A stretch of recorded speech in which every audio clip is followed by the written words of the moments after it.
അതിന് ചട്ടി ചൂടായി വന്നിട്ടുണ്ട്. നമുക്കിതിലേക്ക് ആവശ്യത്തിന് വെളിച്ചെണ്ണ ഒഴിച്ച് കൊടുക്കാം.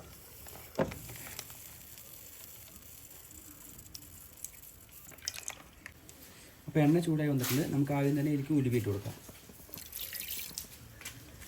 ഉലുവയിൽ നല്ല മൂപ്പായി വന്നിട്ടുണ്ട്, നല്ല റെഡ് കളറായിട്ടുണ്ട്. അപ്പോൾ നമുക്കതിലേക്ക് ചോപ്പ് ചെയ്ത വെളുത്തുള്ളി, ജൂലിയൻ ജിഞ്ചർ, നമുക്കിതിലേക്ക് കുറച്ച് കറിവേപ്പില ഇട്ട് കൊടുക്കാം. എല്ലാം കൂടി നല്ലപോലെ വാടി വരട്ടെ. അപ്പോൾ ഇഞ്ചി വെളുത്തുള്ളിയൊക്കെ നല്ലപോലെ വാടി വന്നിട്ടുണ്ട്. നമുക്കിതിലേക്ക് ചെറുതായി അരിഞ്ഞ ചെറിയ ഉള്ളി ചേർത്ത് കൊടുക്കാം.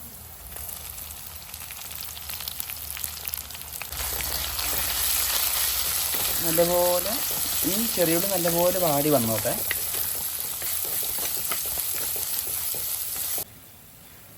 ഉള്ളിയൊക്കെ നല്ലപോലെ വാടി വന്നിട്ടുണ്ട്. നമുക്കിനി അരിഞ്ഞ് തക്കാളി ഇട്ട് കൊടുക്കാം.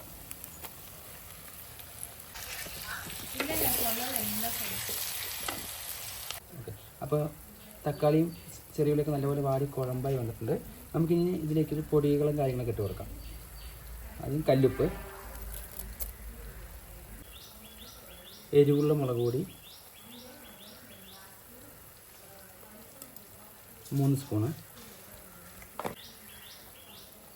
കാശ്മീരി മുളക് പൊടി,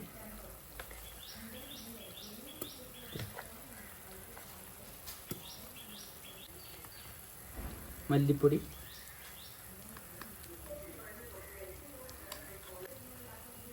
മഞ്ഞൾപ്പൊടി,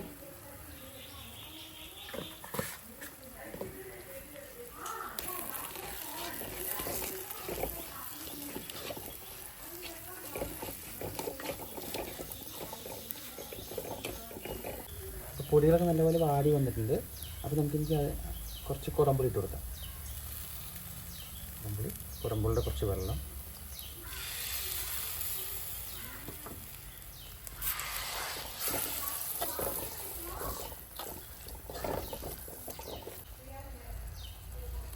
ആവശ്യത്തിന് കുറച്ച് വെള്ളം ഒഴിച്ച് കൊടുക്കാം.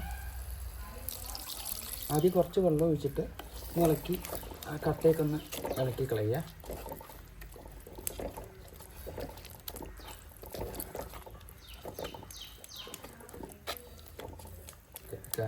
കട്ടയും കാര്യങ്ങളെല്ലാം പൊടികളൊക്കെ നല്ല മിക്സായി വന്നിട്ടുണ്ട്.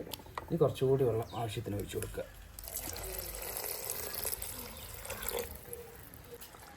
ഗ്രേവിയിൽ നല്ലപോലെ കുറുകി എണ്ണ തെളിഞ്ഞ് വന്നിട്ടുണ്ട്. ഇനി നമുക്കിതിലോട്ട് കഴുകി വെച്ച മീൻ ഇട്ട് കൊടുക്കാം.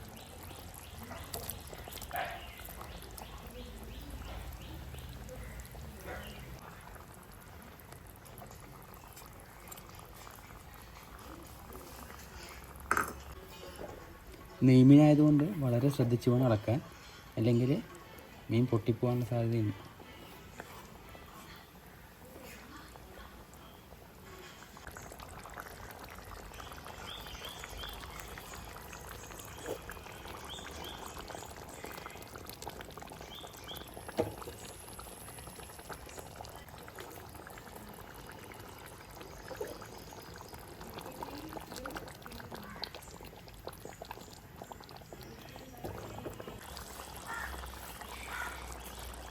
അപ്പോൾ മീനെല്ലാം വെന്ത് കുറുകി റെഡിയായി വന്നിട്ടുണ്ട്. നമ്മുടെ മീൻ കറി റെഡി ആയിട്ടുണ്ട്. മീൻ മുളകിട്ടത് റെഡി ആയിട്ടുണ്ട്. ഇതാണ് ഇതിൻ്റെ ഫൈനൽ ലുക്ക്.